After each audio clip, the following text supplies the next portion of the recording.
picking the right size is very important. You can conceal a gun all day long, but you're not carrying this thing for show.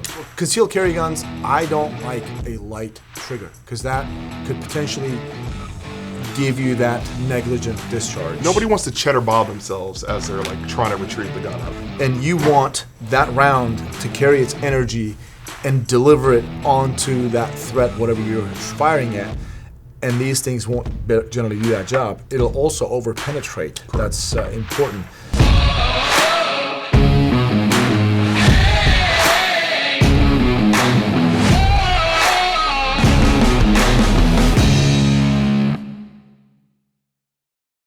Welcome back to Class Firearms, guys. Kai over here with Jason. What's going on, folks? Today we're going to talk about 5 common mistakes that we have made, maybe to this day continue to make, people make when it comes to concealed carry weapons. Yeah, do you buy the new hotness? It just came out. Are you going to get that gun? I don't know. It possibly could.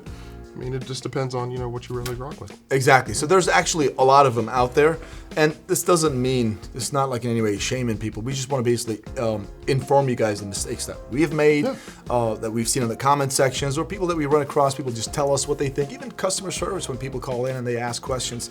So we decided to compile a list of 5 mistakes, common ones, and share that with you guys. And hopefully this helps kind of eliminate these mistakes, so you have a better carry experience. Yeah. That's it. So Jason, let's talk about it. So you want to start from the very first one, the most important one that we think? Yeah, let's do that. All right, that's going to be obviously the size of the gun. No. Now, if we look at the whole gun industry, right there are some folks, believe it or not, this may actually look like it's funny or a joke. Some people actually have carried a Desert Eagle.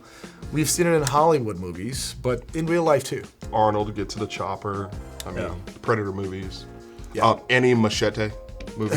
There you go. So, just people do that. And obviously, we're going to dissect this a little bit deeper because it is very important when it comes to selecting the right size for you. If you look at the firearms industry, initially the guns were heavier, bigger, and then when it comes to concealed carry stuff, the industry went to smaller. To micro. To micro.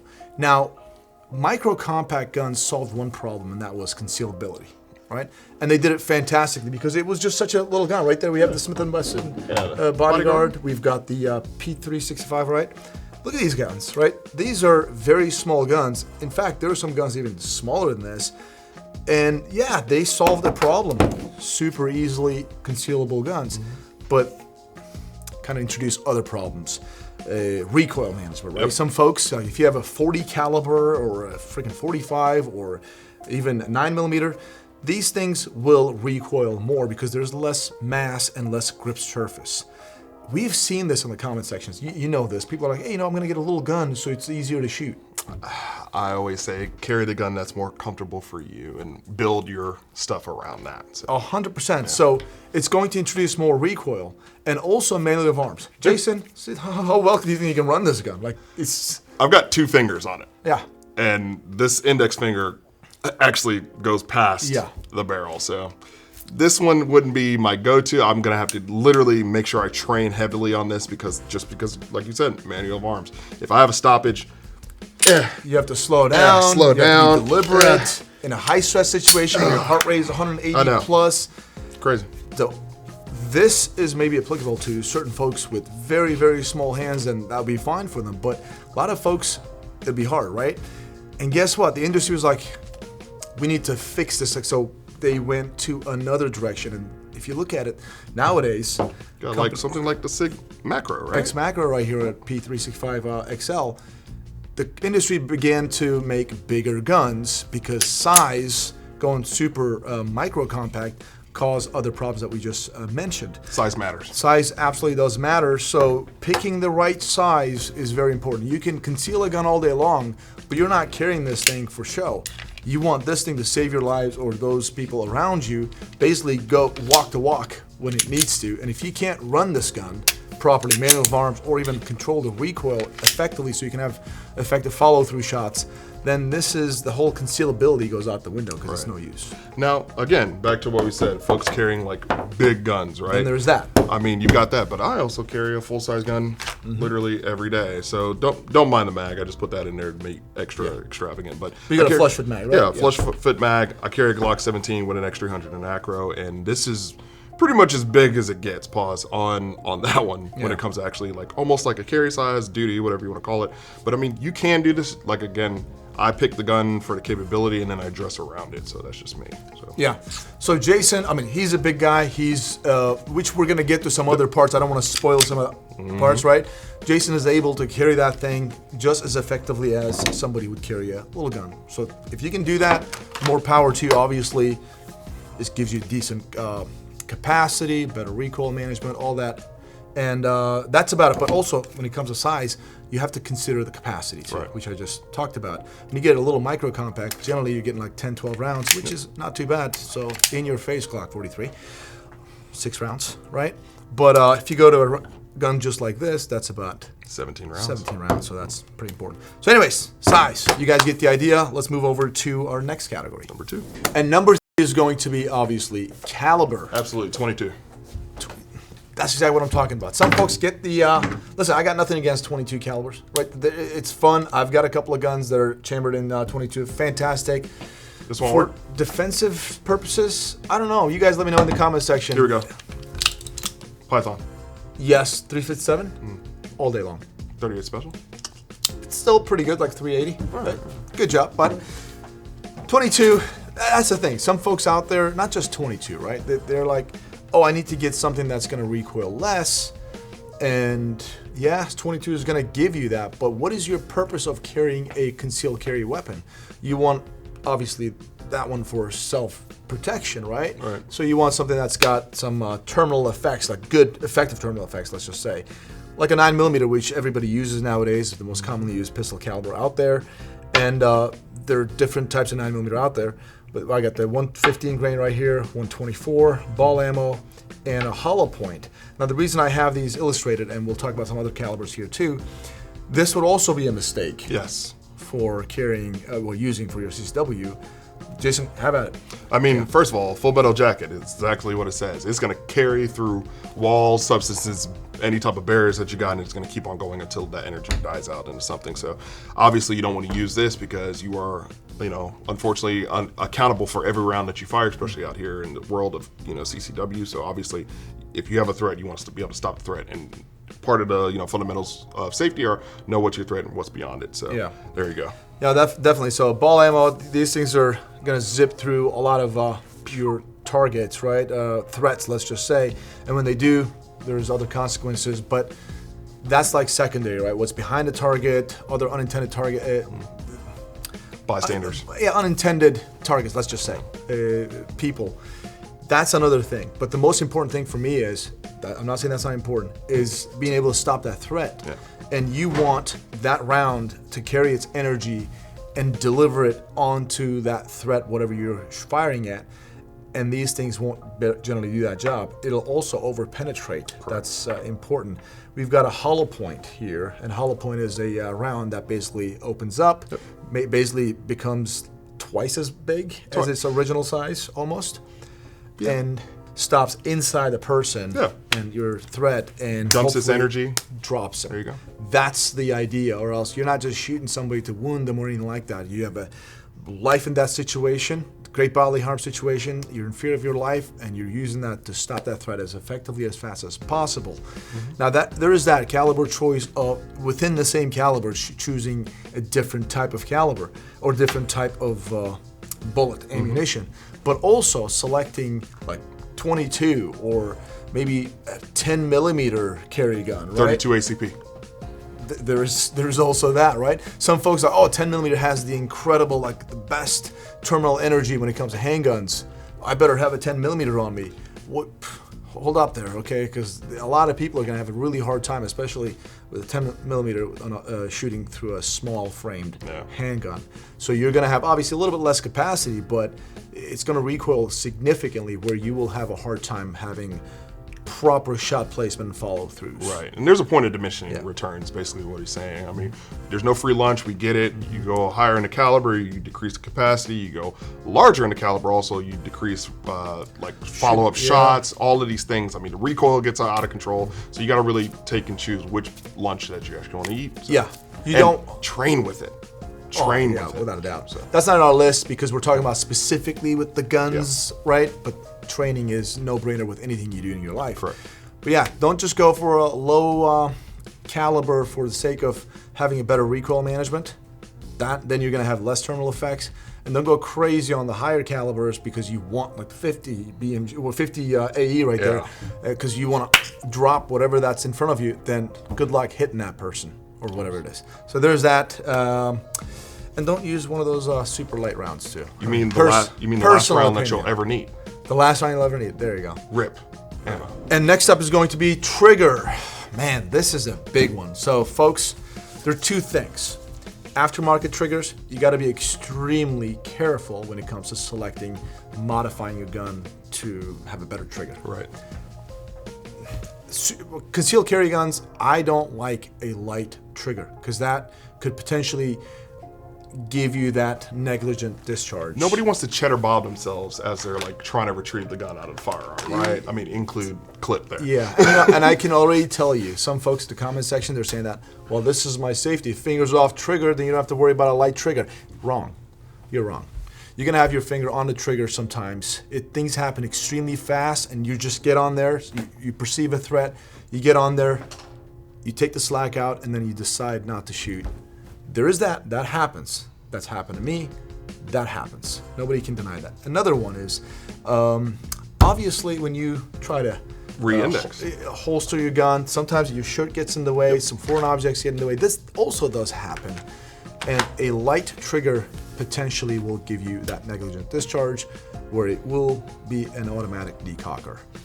You don't want that. With that being said, another one is courtroom, guys. When you have a gun that's modified, super light trigger, I promise you this, I talk to all these attorneys out there, they will argue, prosecutor will argue in court that you modify that trigger to make it more deadly. Correct. I know it doesn't make any sense. Correct. I did that so I could be more accurate to put shot placement down in someone's eyeball. You're 100% correct. It'll kill harder. Just like some folks out there, some prosecutors, some attorneys argue hollow points kill harder. So because you had hollow points in your gun, you wanted to actually kill somebody. Hello, New Jersey. I'm not saying I agree with this, but in courtroom people argue.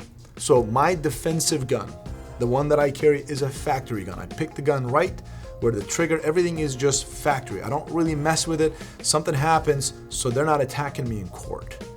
They will. So be careful what you do, especially with your trigger. Trigger is extremely important. When you mess with it, it could also maybe have that uncommanded discharge too.